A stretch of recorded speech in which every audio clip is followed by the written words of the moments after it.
Mosqueados sí que digo, porque resulta que eu son do Celta e este é do Deportivo.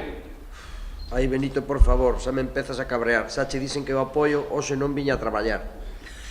Se non viñas para mallar, isto é como a lei do embudo. Sei que é do Deportivo porque antes mirei o escudo. Isto que están a escoitar Reporteiras, reporteiros, que viñeron aquí xuntos para ver os pregoeiros.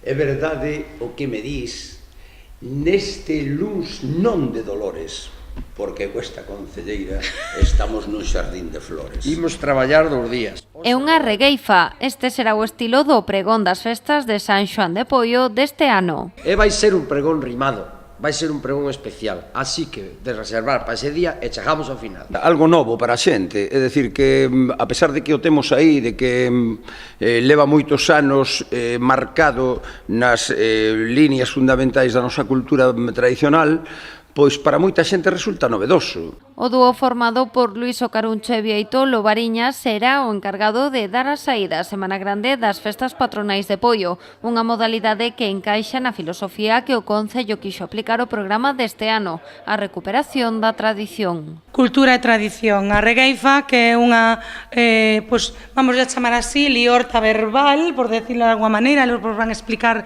mellor porque son os expertos, é tamén unha tradición moi importante no noso país, na nosa cultura, e quixemos dar este paso e, dar unha forma tamén de pregón distinta. Ademais de manter as fogueiras, as sardiñadas e a recollida das ervas de San Xoán, o Concello recupera este ano outra tradición, a do pasar rúas de cabezudos pola PO 308. O desfile será previo ao pregón o día 22 de xuño.